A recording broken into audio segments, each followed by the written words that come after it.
Dhaka university Bangladesh না, Dhaka university বাংলাদেশের একটা পার্ট এবং ঢাকা ইউনিভার্সিটির সিন্ডিকেটের হাতে গড়ে ওঠা নতুন দলকে আমরা বয়কট করলাম। তারা এদের কর্মকাণ্ড দেখে তারা নিজেদের নাম লিস্ট করা পর্যন্ত তারা ভয় পায়।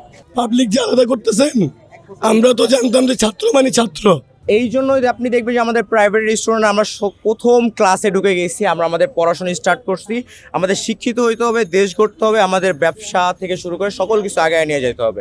সেটা প্রশাসন হোক, সকল ক্ষেত্রে আমাদের জন্য দক্ষতার সাথে আমরা কার্যক্রম রাখতে পারি, সেই জন্য আমরা সুন্দর মতো ক্লাস শুরু করছি, আমাদের পড়াশোনা থেকে শুরু করে সব কিছু করছি।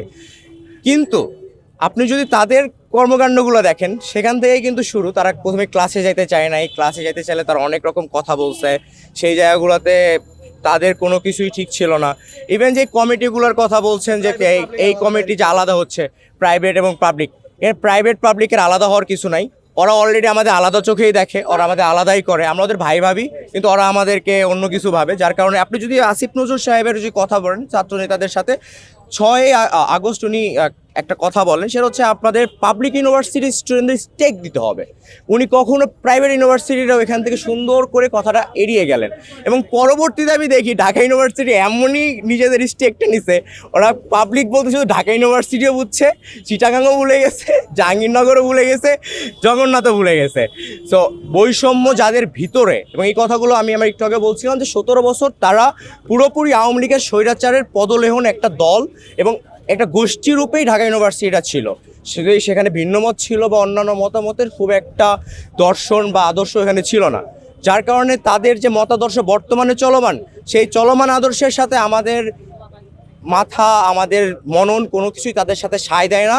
তবু আমরা ছিলাম, কিন্তু আমাদের বর্তমান পরিস্থিতিতে আমরা অনেক আগেই আমরা তাদেরকে ত্যাগ করেছি। কিছু মানুষ আমাদের দলের জন্য গিয়েছে, তারা আবার মার খেয়েছে, এবং তাদের সাথে আমরা এখন থেকে পুরোপুরিভাবে তাদেরকে বয়কট করলাম। এবং বয়কটের সাথে আমরা আরেকটা ডিসিশন নিয়েছি, সেটা হচ্ছে আমাদের যদি কেউ তাদের সেখানে যায় এবং তাদেরকে কোনো কিছু পা চাটার চাটি যদি করতে চায়, আমরা নিজেদের ভিতর থেকে তাদেরকে প্রতিহত করব। গতকাল গঠন হওয়া কোনো দলের তদন্ত কমিটিকে আমরা কেন মানব, যেখানে ঢাকা ইউনিভার্সিটির ভিতরের ঘটনা, ঢাকা ইউনিভার্সিটি ইন ক্যাম্পাস কোনো তদন্ত কমিটি গঠন করে নাই। তাদের খুব পছন্দ হয় যে আমাদের নর্থ সাউথ বা এআইবি ব্রাক এদের আইডি কার্ড পরে যদি তাদের কেউ গাড়ির দরজা খুলে তাদের সামনে যদি কেউ, তো এটা তাদেরকে হয়তো বা ভালো লাগে। তো ভালো লাগার জায়গা থেকে আমাদের ভিতরও কিছু ছেলেপেলে থাকে যাদেরকে তারা সেই জায়গাতে নিয়ে যেতে পারে, কিন্তু সেই সংখ্যাটা খুবই সামান্য, হাতে গোনা 4 থেকে 5 জন। আমাদের ম্যাক্সিমাম ছাত্র স্টুডেন্ট কখনোই এই ধরনের কর্মকাণ্ডের সাথে কখনোই সহমত ছিল না, এবং তারা এটার বিরুদ্ধচারণ সবসময় করে এসেছে। এবং সেটারই প্রতিফলন আপনারা আমাদের কথা এবং আমাদের বাকি স্টুডেন্টদের কথা শুনলে আপনারা বুঝতে পারবেন। ঢাকা ইউনিভার্সিটি বাংলাদেশ না, ঢাকা ইউনিভার্সিটি বাংলাদেশের একটা পার্ট এবং ঢাকা ইউনিভার্সিটি ঢাকারও একটা পার্ট, এবং ঢাকাতে অনেকগুলো প্রাইভেট ইউনিভার্সিটি আছে এবং তাদের যে স্বৈরাচারী মনোভাব, এবং এটা এমনভাবেই বোঝা যাচ্ছে যে তারা স্বৈরাচারী হচ্ছে। এবং যে সিন্ডিকেটটা আছে, এবং সিন্ডিকেটটা শুধু তাদের স্বার্থকেই বিবেচনা করে, তাদের কর্মকাণ্ডকেই, আগের যে তাদের কর্মকাণ্ড চালিয়েছে এবং সেটাকেই তারা বেস করে এখন নতুন রাজনৈতিক দল গঠন বলেন, সব কিছুই তারা করতেছে। এবং এটাতে অবশ্যই প্রাইভেট ইউনিভার্সিটির শিক্ষার্থীরা কখনোই অ্যাড হবে না। তো তাদের নতুন রাজনৈতিক দল এবং তাদের এই ফ্রেমওয়ার্কের রাজনৈতিক দলে প্রাইভেটের কেউ থাকবে না। আমরা এটা নতুন দলকে, সিন্ডিকেটের হাতে গড়ে ওঠা নতুন দলকে আমরা বয়কট করলাম। এটা আমার চেয়ে তারা ভালোই বলতে পারবে যে প্রাইভেট তাদের স্বার্থটা কোথায়। তবে এটাকে আমরা ভালো চোখে দেখতেছি না, এবং অবশ্যই এটা নিয়ে আমাদের কনসার্ন, এবং এজন্যই আমরা আজকে এখানে এসে দাঁড়িয়েছি। ঢাকা ইউনিভার্সিটির স্টুডেন্টরা যে ধরনের অর্থনৈতিক কর্মকাণ্ডে গিয়েছে, সেখানেই তারা কোনো না কোনো ঝামেলা করেছে এবং তারা প্রপারলি সেই কাজগুলো করতে পারে নাই। যদি আপনি ধরেন অর্থনৈতিক কর্মকাণ্ড, যারা নিজেদের ভিতরে সততা না থাকে, নিজেদের ভিতরে কর্মগুণ ভালো না থাকে, তারা কখনোই অর্থনৈতিক জিনিসগুলো ভালোভাবে হ্যান্ডেল করতে পারে না। এবং সেই জিনিসগুলো তারা তাদের কর্মের মাধ্যমে বারবারই সেটা প্রতিফলিত করেছে। এবং সেই কর্মকাণ্ড দেখার পরে আমাদের তাদের প্রতি থাকা এবং তাদের সাথে থাকার মতো কোনো ইচ্ছা বা কোনো আগ্রহ বর্তমানে নাই। আপনি যদি ফেনীর বন্যার যে বিষয়টা দেখতে পারেন, সেখানে যে পরিমাণ টাকা উঠছে, ইমিডিয়েটলি হেল্প করার জন্য মানুষজন টাকা দিচ্ছিল, সেখানে ঢাকা ইউনিভার্সিটি ম্যাসিভলি টাকাটা তুলতে পারছে, কিন্তু সারা সেই টাকাটা সেখানে প্রপারলি দেয় নাই। এবং তার চেয়ে বড় কথা, আপনি সার্ভিস আলম ছিল জুলাই ফাউন্ডেশনে, জুলাই ফাউন্ডেশন থেকে আহতদের যে কি পরিমাণ বঞ্চিত করা হয়েছে, তাদেরকে 2-3 মাসের বেশি তাদেরকে কেউ খোঁজও নিতে জানে তারা আহত কিনা। ইভেন আমি যদি বলি, আমার north south university, ivy university অনেক আহত স্টুডেন্ট আছে, তারা এদের কর্মকাণ্ড দেখে তারা নিজেদের নাম লিস্ট করা পর্যন্ত তারা ভয় পায়। আমি আপনাদেরকে এই প্রমাণগুলো দিতে পারি যদি আপনারা চান। আমি মনে করি না কোনো তৃতীয় শক্তি আছে। এটা আমাদের অ্যাকচুয়ালি অভ্যন্তরীণ একটা গ্যাঞ্জাম ছিল, যেটা এখন জনগণের কাছে আপনাদের গণমাধ্যমের থ্রুতে কিন্তু এটা আরো প্রকাশিত হয়েছে, ঠিক আছে। বাট আপনি এটা বলতে পারেন যে দেশে যে অরাজকতা সৃষ্টি হচ্ছে এটার পিছনে তৃতীয় শক্তির কোনো একটা কারণ দাঁড়ায় থাকতে পারে। এই যে আমাদের মাঝে যে দ্বন্দ্ব, এটা আমাদের মাঝেই দ্বন্দ্ব, যে আমাদের দুইটা ছাত্র সমাজের মাঝে দ্বন্দ্ব, ঢাবি আর public private university to be specific, এমনকি পাবলিক ইউনিভার্সিটি। অবশ্য কমিটিতে কিন্তু অনেক ছাত্রলীগের দোসর আছে, কিন্তু আমরা জানি না এটা কেন তারা তাদেরকে নিয়োগ দিচ্ছে। এটা তাদের কি কোনো কারণ থাকতে পারে বা কিছু থাকতে পারে, আমি জানি না, ঠিক আছে। বাট আমরা ওইটার এগেনস্টে আমরা তীব্র নিন্দা জানাই। এইখানে আমরা মূলত বসুন্ধরা ভিত্তিক যে প্রাইভেট ইউনিভার্সিটিগুলো আছে তারাই দাঁড়িয়েছি, এরা আমাদের মূলত স্টার্টিং। এরপরে যদি আমাদের সাথে অন্যান্য বেসরকারি ইউনিভার্সিটির স্টুডেন্টরা কথা বলতে চান, কাজ করতে চান, এবং মাদ্রাসার স্টুডেন্ট থেকে শুরু করে যে স্কুল কলেজ যে কেউ তাদের নিজেদের সৎ এবং যোগ্য কথাগুলো যদি বলতে চান, আপনারা আমাদের কাছে এসে কথাগুলো বলতে পারেন। নর্থ সাউথের আর্টে আমি থাকি বা যে কেউ থাকে, আমরা থাকবো এবং আপনাদের কথা এখান থেকে শোনা হবে ইনশাল্লাহ। আমরা অলরেডি অন্যান্য ইউনিভার্সিটির সাথে আমরা কমিউনিকেট করার ট্রাই করতেছি, এবং সব ঢাকায় যতগুলো ইউনিভার্সিটি আছে সেটাই, এবং চিটাগংকে অনেক বেশি বৈষম্য করা হয়েছে। চিটাগংয়ের প্রাইভেট ইউনিভার্সিটি, চিটাগং বলেন, ফেনী বলেন, সিরাজগঞ্জ বলেন, পুরো বাংলাদেশে।